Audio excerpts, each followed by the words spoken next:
A near no-hitter last night in Arlington, courtesy of Framber Valdez against the Rangers. The Lone Star State showdown between the Astros and the Rangers. Houston wins game number 2. Texas won game number 1. It is game number 3 today. You Say Kikuchi getting a start for the Astros. He was traded for at the deadline last week. He takes on the Rangers today. Houston, a favorite in Arlington at minus 132. Zeno, the over-under is 9. What do you like here in this matchup between Houston and Texas?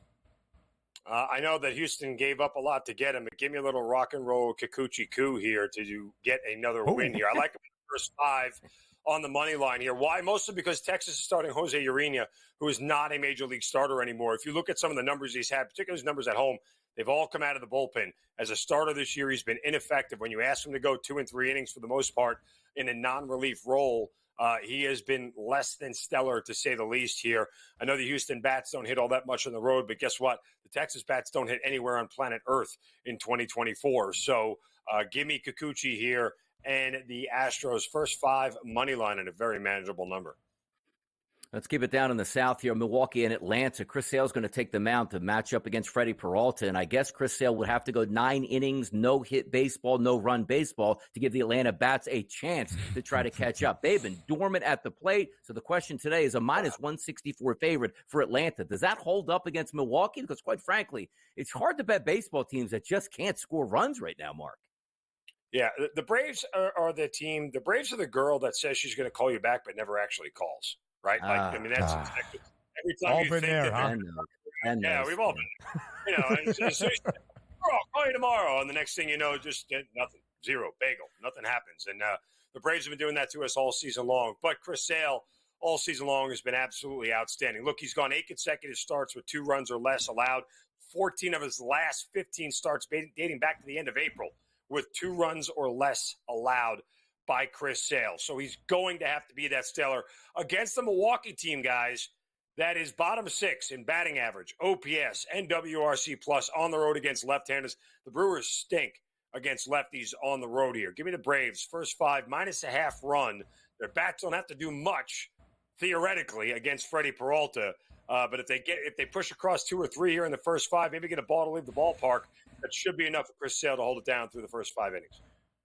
The Brew Crew did lose at home last week in Milwaukee, a midweek series to these Atlanta Braves, who now ride a 3-game skid into today. But the ace in Atlanta, Chris Sale, is on the bump. He is the National League Cy Young favorite at plus 110. Zach Wheeler, second best number from Philadelphia, plus 220. Paul Skeens, third best price out of Pittsburgh at plus 240. A couple of postponements yesterday that made it slightly less than a full slate in Major League Baseball. In Cleveland, between the Diamondbacks, one of the hottest teams in MLB, in the American League's best, in the Guardians, and of course, in the Bronx. Now, Zeno, the weather report the next few days in the greater New York City area is not kind to baseball. We could see some showers today, but a doubleheader is scheduled between the Yankees and the Angels. And Luis Gil gets the start for game number 1, the scheduled starter yesterday for the postponement. The Yankees nearly a $3 favorite at minus 290. What do we expect out of our guy Luis Gil today against the Halos? All right, before I get to Luis Gil, can we not bury the lead here in case anybody looked at both prices for the doubleheader? Will freaking Warren is a minus 260 favorite. Who the hell is Will Warren? I actually had to Google. They got the win last week. I understand that. That's not like it's so innocuous. Why? There's not a world where Will Warren is a minus 265 favorite. Can we just leave that on the surface? You can't back the Angels, but there's no way you can back any version of the Yankees with Will Warren on the mound. Can you do it with Luis Gil on the mound? Sure you can, because whether he's Luis Gil or Lucas Gil, the Yankees are going to win when he pitches. Good enough for them to steal the first game of this series. Again, some of it depends if they even get the second game in here, but nonetheless, I'd back the Yankees. And oh, by the way, just a note on the Diamondbacks and Guardians as you see the graphic. The Guardians have not lost 4 consecutive games all season. This is just their second 3-game home losing streak of the year. I had a huge 5% play on the Guardians last night to not lose 4 in a row. Obviously got rained out. I wouldn't touch it today. It's a little sketchy with a doubleheader here, Benny and Donnie. Yeah. Pretty close to a pick'em in the first one. The Slender Man, Brandon Pfaadt, gets the start for Arizona. The Diamondbacks have won 10 of their last 12, and despite being called Blake Lively on a broadcast by Gary Cohen and SNY earlier this week, Ben Lively gets the start for Cleveland in the opener. Zino, we appreciate the time. Thank you for being here. Hour 3 up next on the early line, as we touch them all as well in daily basis.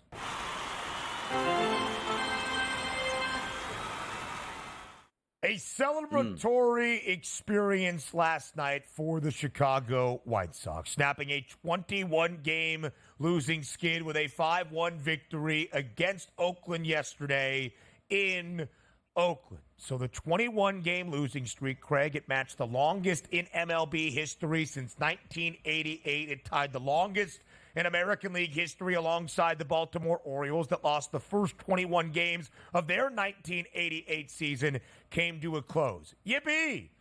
The Southsiders still south of 500 by 60 games. Craig, it is terrible. It is dismal this year for the White Sox. How do you describe the current landscape that is this White Sox franchise? They made a lot of changes in the offseason, and I think that what you're probably going to have to do is put some of this on the previous people that were running things there. I think it's only fair to say that Kenny Williams, his time was up. Rick Hahn, his time was up. Both gentlemen did a fine job as general managers through the years, but very clearly toward the end did not to have this team in this kind of shape. Also, Pedro Grifol is probably going to end up losing his job. You can't lose as many games as he did in order to get there. And the White Sox can't even get the number 1 pick in the draft for all of this, which is sort of crazy to think that they're not even eligible because of the new CBA rules with the lottery. But I think more than anything else, I'm happy that the story is over, because I'm not going to necessarily call out any other media or broadcast or radio shows. But, Ben, I got to tell you, there's nothing more annoying than seeing some of these national shows discussing the White Sox when I know for a fact they have not talked baseball in months on their shows, and choose the White Sox to be the tipping point here as what they're going to talk about, to get some attention here. So for me, I'm very happy that it's over. That's one of the reasons why. I'm not saying that baseball moves the needle like the other sports, because I know it does not. I'm not trying to say that it does. But if you haven't talked baseball at all, like ever, and then you're just going to pick on these guys, I don't know. So, something about that to me seems wrong. Maybe a win streak on the horizon here for the White Sox. I'll tell you one team that sort of changed their season over the past month and a half. That's been the Houston Astros. Pick up a victory yesterday, now 58-55 on the season. Framber Valdez, outstanding as usual. 1 out away from another no-hitter. Corey Seager steps in, drops a 2-run home run, but they get the ultimate win, and that's what they came for. Great performance. 8 2/3 innings pitched, 2 earned runs, 5 Ks, 3 walks. Valdez almost, again, perfect here with a no-hitter. But I like what I see out of the Astros. And for me, Craig, I think they're going to end up winning the NL West at this point. Look, Donnie, it could happen. They're doing this without Kyle Tucker, and offensively, while all numbers are down across baseball, really when you look at Yordan Alvarez, he's been the only consistent performer. I guess Altuve's numbers are above average given the numbers that we've seen in baseball this season. But it's probably going to be on the arm of Valdez to get farther than, let's say, the first round of the playoffs. We saw that in the World Series a couple of years ago. And by the way, has there been any pitcher better than Valdez recently not named Skeens? I don't know. 5-0 with an ERA just over 3. He's striking out way more batters now than he did early on the season. Obviously, Framber is now healthy. And look out if Houston gets in, because that's the kind of guy that can go game 1, game 4, game 7 for you and win a series. So very curious to see how far things go. But guys, let's be clear. They got to have Tucker back and healthy, I think, also to go deep. Yeah. Valdez threw a no-hitter in his first outing in August in 2023, a near no-no in his first start of August in 2024. The Astros a victory, the Mariners a loss yesterday at home against the Tigers, so now just a half-game difference. Seattle in front in the American League West. A marquee matchup this week, Craig, in Los Angeles between the Dodgers and the Phillies. As we know, it's a regular season set, as we saw just about a month ago when Philly swept the Dodgers, and it felt like a statement only for the Phils to lose their next 6 series, both before and after the All-Star break. The rubber match today in Los Angeles. The Dodgers a slight favorite to take the game and the series. A 1.5 game lead at this moment for Philadelphia over LA for the top spot in the National League. So, Craig, with all of that information, how significant is this third and final game in the midweek set tonight in Los Angeles? Yeah, look, it's the dog days now. The baseball players will tell you that. We've reached it in August, where there's still 2-3 weeks until we get to September, and that's when the final push happens. I'm very pragmatic about these teams, Philadelphia, New York, even the Yankees to a degree. We were talking a few weeks ago.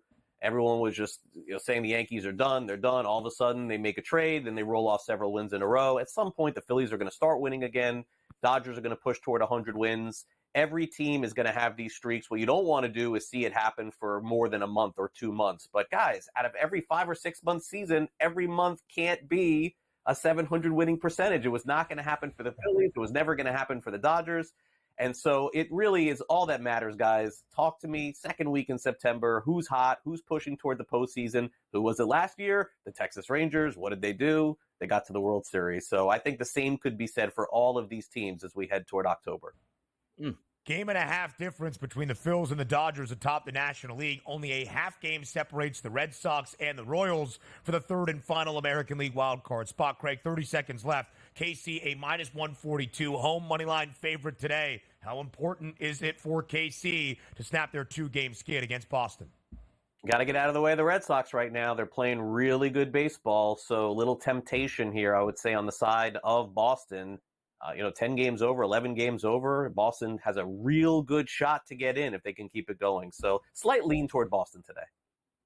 The Red Sox, winners of 6 of their last 8, looking up at KC in the American League wildcard chase. Craig Mitch will see you on Newswire at 11 a.m. Eastern. More of the early line up next. The final game of what appears to be a very full Wednesday slate in Major League Baseball is the final game of a midweek series between the 2 top teams in the National League, the 2 frontrunners for an NL pennant, the 2 best prices to win a World Series. It's the Dodgers and the Phillies in a rubber match to take the set this week out at Chavez Ravine. Now, the Dodgers are a favorite, -142 on the money line. Gavin Stone gets the start. The young Tyler Phillips makes a start for Philadelphia on the other side. I believe the total is on the rise out in L.A. It is at 9. 8.5 the number there, now at 9 for that over-under. Might we see some offense, DRS, as you have alluded to throughout this show? I think we get some. And yesterday, just breaking down the game, and sometimes just day to day, the pitchers you have on the mound. I said the pitcher was better on the Philadelphia Phillies side, even though it was Clayton Kershaw. But we always preface that by saying it's not Clayton Kershaw as a career. It's how he appeared just in that game. And also the fact that the Los Angeles Dodgers really struggled over the past month against left-handed pitching. Sanchez was a lefty. It made some sense that they won. But today, I don't necessarily agree that the Phillies, or disagree, I should say, that the Phillies shouldn't be an underdog. They should. I just don't know if the Dodgers should be around that -140 range, because Gavin Stone, not the greatest pitcher. If you're just taking a look at a 30-day snapshot for him, Ben, 303 ISO against, 448 weighted on base percentage. And we're talking about a split of 44 left-handed batters he's faced. That's a 357 ISO, 48 right-handed batters he's faced. That's 255. Now, the Philadelphia Phillies offense seemingly coming around. You got some decent temperatures out there late night tonight, 76 degrees at first pitch. That's nice. Wind blowing out to dead center field. That'll help. But also, what are we getting out of the Phillies' perspective from their pitcher in Tyler Phillips? Just making those spot starts here in hopes that the Phillies get some of their starters back,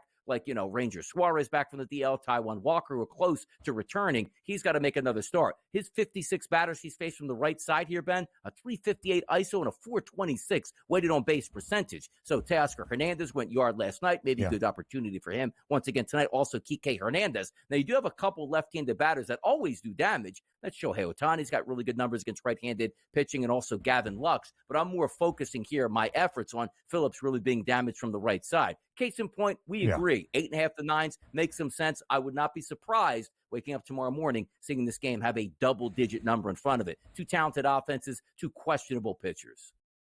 5 starts made in Tyler Phillips' MLB career, all here in 2024. Through the month of July, he made 4 starts. He was 3-0 with a 1.80 ERA, including the final one he made on Saturday, July 27th against the Guardians, a complete game shutout, only allowing 4 hits. but was roughed up on Friday in Seattle. Only an inning and 2/3, allowing 8 earned runs in total. What version of Tyler Phillips will we see? A couple of doubleheaders on the board today if we can play both of them in Cleveland between the Guardians and the Diamondbacks, and in the Bronx between the Yankees and the Angels. The Yanks greater than a $2.5 favorite in both of the doubleheader games on the slate today against the Angels. Much more competitive between Cleveland and Arizona. Again, the D-backs enter today, DRS, 12-4 since the All-Star break, victorious in 10 of their last 12 games.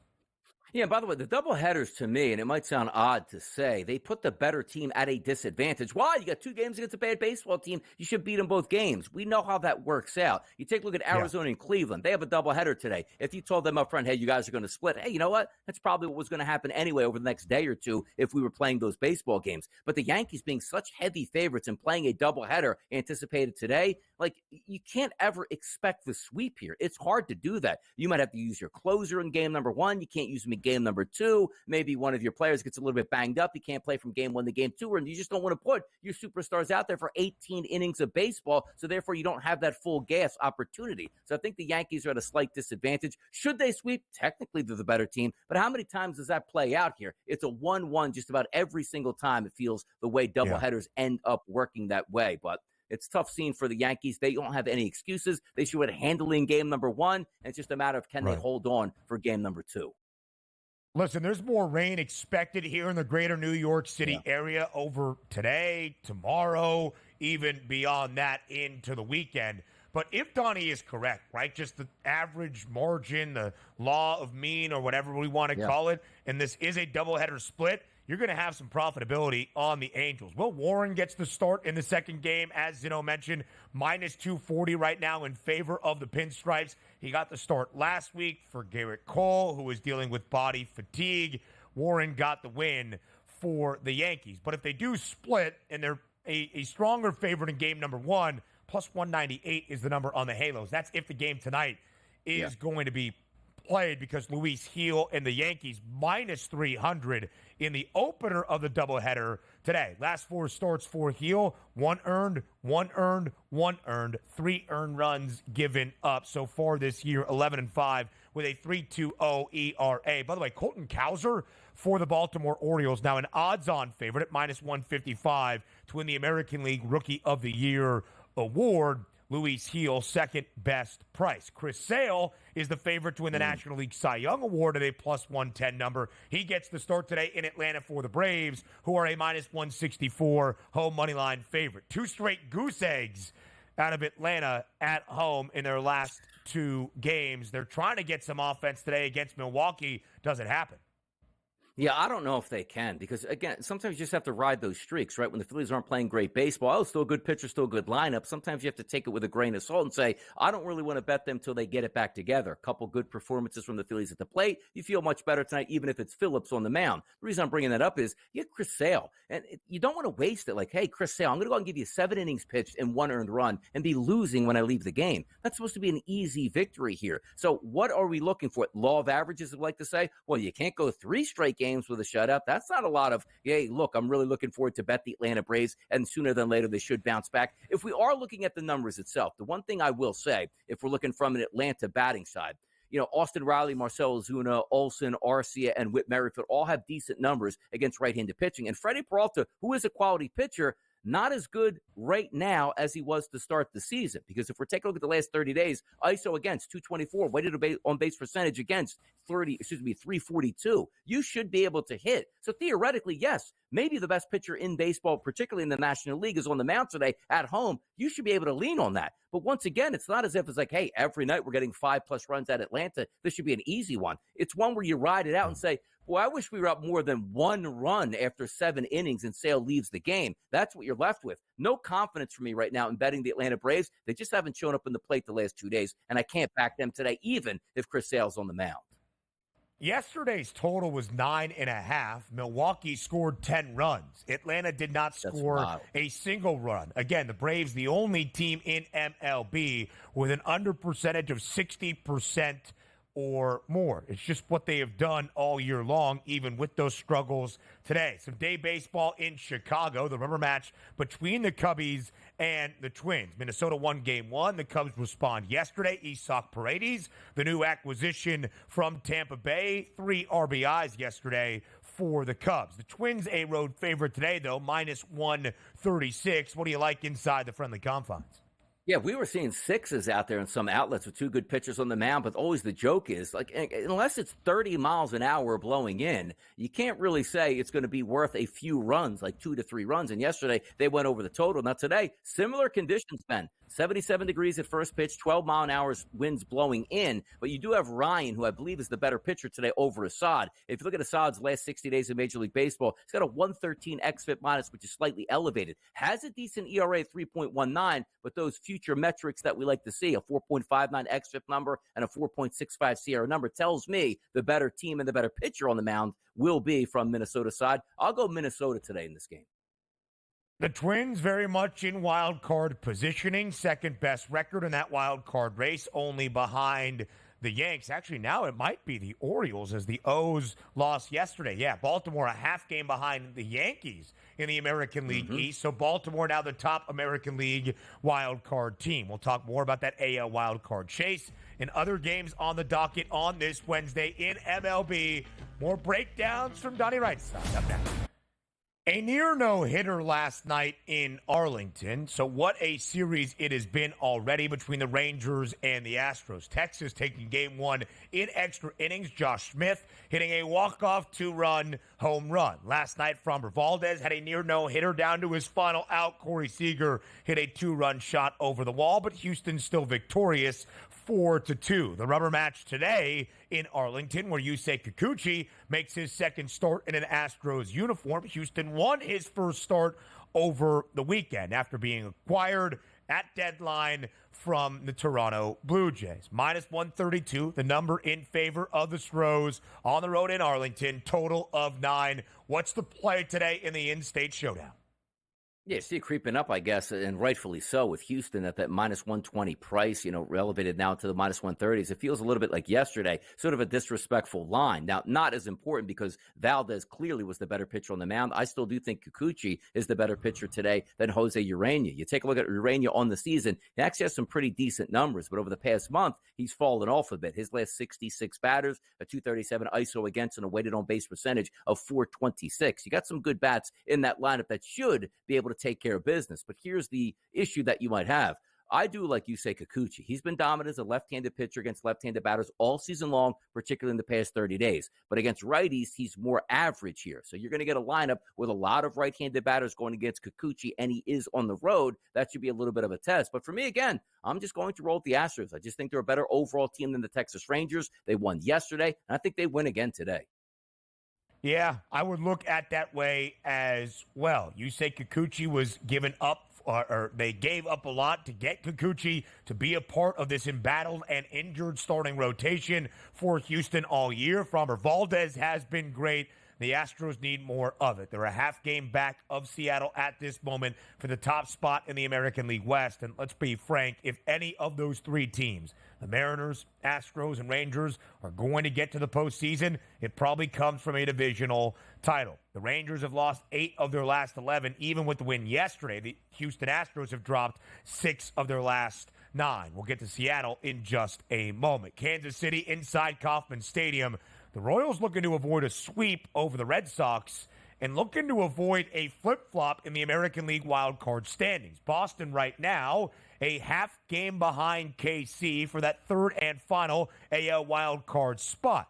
The Red Sox have won 6 of their last 8. The Royals have now lost a couple of games in a row here to Boston. But with Cole Raegan on the bump, KCA minus 142, home money line favorite in this series finale. What happens, DRS? The Red Sox pull off the sweep. The Royals avoid a sweep. I wouldn't be surprised if we got more runs in this game, but we can argue, or should I say can argue, that the better pitcher technically will be Cole Raegan for the Royals, and he's at home. If we take a look at the card today, 30 total pitchers, 20 innings pitched over the past 60 days. Raegan's comes in at number 5 with an 81 xFIP minus number and a solid ERA at 3.36. Something has got to give here, though, because Raegan's even over the past month, very good numbers ISO power-wise and weighted on base percentage against lefty and righty batters. But check out the Boston Red Sox. Let's just take a look at the top 7 batters we anticipate to be in the lineup for the Red Sox over the past month against left-handed pitching. Look at these weighted on base percentages. And again, use your baseline around 325. That's the Major League Baseball average. Duran, 434. Refsnyder, 596. O'Neill, 386. Devers, 355. Wong, 415. Gonzalez, 431. And Jansen, 418. So you're looking at a pitcher that has been dominant, but a lineup that has been scorching hot against left-handed pitching. Flip it over to the other side. Cutter Crawford would be on the mound. Not a great pitcher, and certainly not on the level, at least over the past 60 days, that Cole Raegan has been on. And if you're talking about weighted on base percentages against right-handed pitching, take a look at the Royals. Witt, 503. Pasquantino, 394. Perez, 316. Renfroe, 339. Melendez, 384. Fermin, 344. Garcia, 327. We've had good run support the past 2 games. Why not good run support again today? Unless you feel Reagan's going to dominate that very good lineup for the Red Sox, which I think he can do okay. I think we get more runs than not. Why not go that direction as opposed to a side or a heavier side on the Kansas City Royals? Will there be any run support today in Seattle out in the Pacific Northwest? The odds maker's not expecting a ton. The total is 6. George Kirby gets the start for Seattle. The American League Cy Young odds-on favorite Tarek Skubal gets the start for Detroit. The M's a slight home favorite, but again, that total has dropped. It is a flat 6 at this moment. We going over, we going under today in Seattle. Here's the thing, it's like, why don't you just go with the 6 and take the over? Well, there are differentiating scenarios where we talk about like Wrigley Field a little bit smaller. You see how it plays out. Both of these lineups technically leave a lot to be desired. They're 1 through 9s, but those pitchers are good. As I said, those 30 pitchers that we have, minimum 20 innings pitched over the past 60 days. Number 2, Tarek Skubal on the card today. Number 6, it's George Kirby. xFIP number, Skubal, 68. Outrageously good. You take a look at Kirby, an 82 here. This game probably more likely to stay under, but who's betting under 6, to be honest? There's better games out there. You just might want to sit back and say, yep, 2-1. That's probably what we anticipated. But I didn't bet it or win any money on that one. All right, some better games out there. Afternoon baseball for the A's and the red-hot White Sox. Maybe can they make it 2 straight wins, winning multiple games on a win streak for the first time since late June. Oakland still a minus 190 favorite against Chicago, despite the White Sox snapping that historic 21-game losing skid yesterday. I know it's not Dinger Tuesday, but we take a look at that lineup. Brent Rooker, right-handed bat, 72 at-bats against right-handed pitching over the past 30 days. How about a 453 ISO and a 485 weighted on base percentage? And also, keep in mind, we like day games in Oakland. At night, that marine layer comes out. It's about 65 degrees. Your first pitch today, 75 degrees with that normal wind blowing out the center field. So I do think Rooker can get a hold of one and put one into the seats and cash in that home run ticket. Let's see it play out. Keep an eye on the Padres, 12-3 since the All-Star break, 12 wins in their last 14 games. They beat Pittsburgh yesterday in PNC Park, 6-0, shutting out the Buccos. San Diego now the top wildcard team in the National League, followed by divisional mate Arizona. The Braves, who have lost 3 straight games, including the opener yesterday against Milwaukee, now cling to a 1.5-game lead for the third and final National League wildcard spot in front of the Mets. It was Atlanta in the top spot virtually all year long. The Amazons losing yesterday in Colorado, a game the Mets could ill afford to lose. He is Donnie Rightside. We will talk tomorrow. Now, go enjoy the money line, DRS. We'll see you tomorrow here on the early line. A couple more minutes on TEL next.